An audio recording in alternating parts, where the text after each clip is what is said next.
Ready? Oh, you're like, yep, go.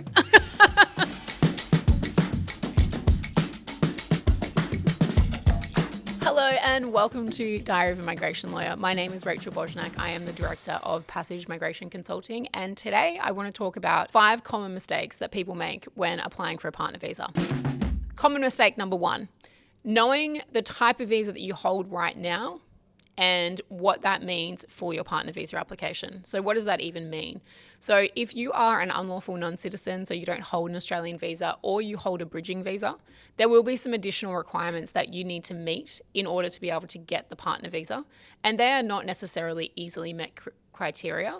They do require that there is a compelling case for your partner visa to be granted. If you're holding a substantive visa, those additional criteria don't count or won't be something that you need to meet. But if you're not holding a visa at all, or you are holding a bridging visa, which are considered non-substantive visas, you do need to consider that there might be some extra criteria. So if you fall into that boat, I would highly recommend getting some advice around how you should tackle that.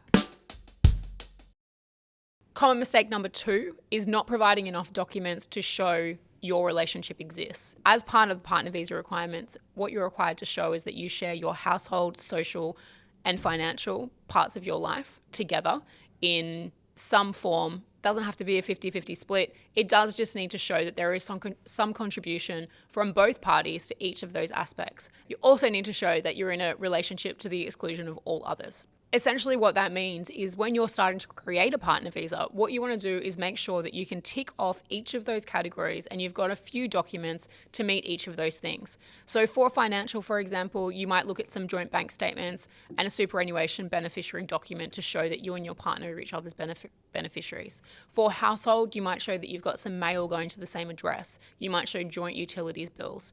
For social, you might show your social media feeds, you might show some travel itineraries where both of your names are listed, hotel bookings, and also just some photos with friends, some things that you do in your social lives together. To the exclusion of all others, really obviously if you're married or you have a civil registration certificate, those things are very easy to show that exclusion. Otherwise, it's really just showing that you have that really strong bond together. Don't forget that when the Department of Home Affairs are considering your application, what they're doing is essentially trying to understand your whole relationship on the basis of the documents that you provide. If you don't provide good documents, your story is not told. And so it's really up to you to be able to tell that story through the documents. Tick off each of those criteria, tick off each of those categories, and your story is much more easily read by the person that's considering your application. Common mistake number 3 is your relationship is not defined by one of the ways that the Australian government defines a relationship. So in our other video, tips on how to do a partner visa, we do define those relationships. But again, for everyone watching at home, essentially they are that you are in a de facto relationship, which is more than boyfriend-girlfriend for at least 12 months. You're married or you're in a civil registered relationship. If you're not in one of those types of relationships, or the case officer taking on your application and reviewing your application can't see that you're in one of those types of relationships, that is going to mean that your application is likely to be unsuccessful. So take a step back, make sure that you can fit in one of those boxes and present the information based on that. Common mistake number 4 is having inconsistent dates across an application. The partner visa has 2 parts. So first there is a visa application, and then secondly there is a sponsorship application.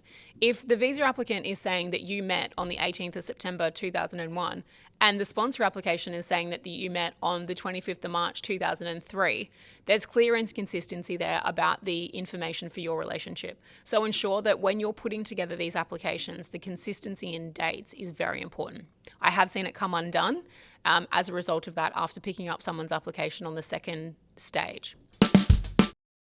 Common mistake number 5 is that you don't necessarily know the ins and outs of your partner. So if you are getting interviewed by telephone or face-to-face or even by a site visit where the department officials come to your house, you really want to be able to, again, show that you're in that relationship. You want to be able to share different things about your partners. You want to know that what your partner's mum's name is, what your partner's date of birth is, where your partner works, who your partner's best friend is.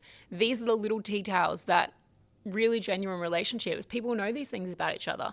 So don't forget to find out the details of your partner while you're creating your partner visa application. Thanks for listening. That was 5 common mistakes about a partner visa. Again, if you do need help with your application, if you don't really understand the process, if you think you might actually have made one of these mistakes, or you might be making one of them before you lodge an application, definitely get in touch with a trusted advisor. Obviously, being a lawyer, again, I always recommend that you go see a lawyer, and we're happy to help you. But the main thing is that you go and get some help if you need it. Thanks for watching Diary of a Migration Lawyer. If you would like some more hints, tips, tricks on how to do migration yourself or with a strategic partner like a migration lawyer, don't forget to like and subscribe to our channel, Diary of Migration Lawyer.